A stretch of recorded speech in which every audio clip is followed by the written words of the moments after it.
Hello fellow students, welcome back to a new free Italian language lesson. In today's lesson, as you probably spoiled by reading the title, we're gonna chit-chat about Italian verbs. And in particular, I want to answer to an important question. Considering the huge variety of Italian verbs conjugational patterns, comprehending different modes and verbal tenses, is it worth it to learn and memorize all of them?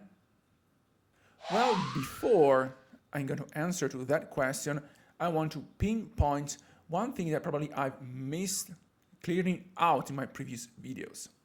Considering all the combination of verbal tenses and modes, in Italian language there are 21 different conjugational patterns, or actually 21 possible combinations between modes and tenses. But if you consider that in Italian language there are three main conjugational patterns, are, ere, ire, 21 times 3 is 63 different conjugational patterns. If you consider that for the simplest mode, the indicative mode, modo indicativo, we can count 4 main tenses, presente, passato, futuro, imperfetto. We can add 4 more composite tenses. So 8 tenses for the indicative mode. We can also switch modes like congiuntivo with its 4 different tenses, presente, passato, imperfetto, trapassato, and not considering also other special modes like imperativo presente, infinito presente passato, participio presente passato, gerundio presente passato. So if you count all of those options, we come up to all those numbers that are listed below. So going back in topic, the question is it worth to learn every single different combination of tense and modes? Well, my honest answer is no. Otherwise, there's no point of making this very video. But to me, it is not really necessary to learn and memorize all those conjugational patterns for 3 main reasons. The first one is practicality. Today's, in the modern era, probably is the area when you need to learn many different soft and hard skills. So you will probably be busy learning about computer stuff, how to use smartphones, social medias. With the globalized economy, probably you need to deal with people speaking maybe 1 or 2 different languages. That's why for practicality you need to grasp the fundamental things you need to understand and master, especially for what concerns language learning. That's why I think that it is way more profitous to learn the main basic tenses and master them quite well instead of wasting time in complicated stuff. The second reason is about drive and motivation.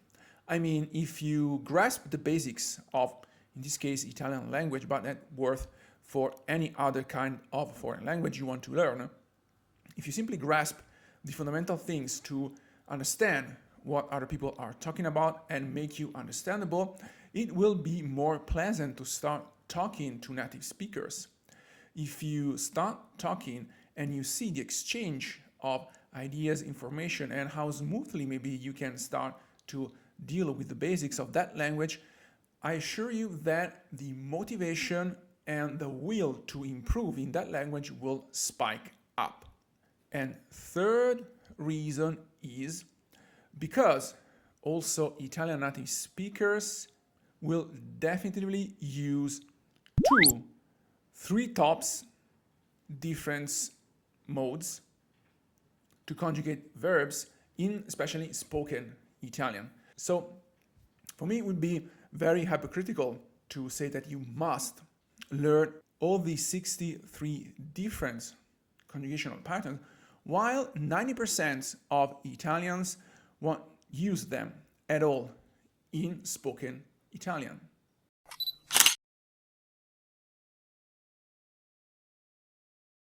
After that necessary introduction, I would rather to advise learning, memorizing, and understanding three main tenses in Italian language because are the ones used in basically 90% of Italian conversations.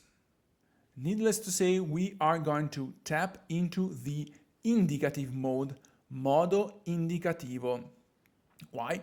Simple, because the indicative mode, modo indicativo, is the one that expresses reality and certainty. And of course, the core and basic verbal tense is simple present, presente semplice. Presente, present, settles the actions in the present. So it is used to describe that something is happening right now. However, in conversations, in spoken Italian, it is widely used even though if the action is not actually happening right now. Present, it is used to describe a huge variety of situations. Like, for example, the matter of fact, you are living in some place. Io vivo a Milano. I live in Milan. I use the simple present. To describe ourselves, we use verbs conjugated to simple present. Mi piace, I like. Io amo, I love. Io studio l'italiano. I study Italian, and etc., etc., etc. Also, describing other actions. Io faccio, I do.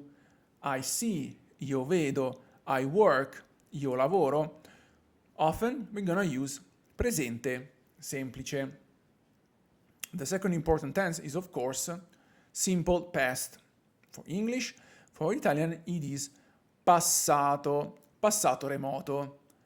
Passato remoto can be translated in English with remote past, because in Italian we stress out that we are referring to something that happened in the remote past when we use that time stamp.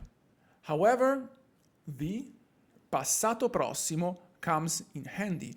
It is the third verb that you should probably master, understand, and practice with, because it is a little bit different from remote past. Passato prossimo, it is a form of past, but implies some emotional attachment to that event. In Italian, you use the passato prossimo when you have to describe an event that occurred in the past, but has emotional repercussions also into the present.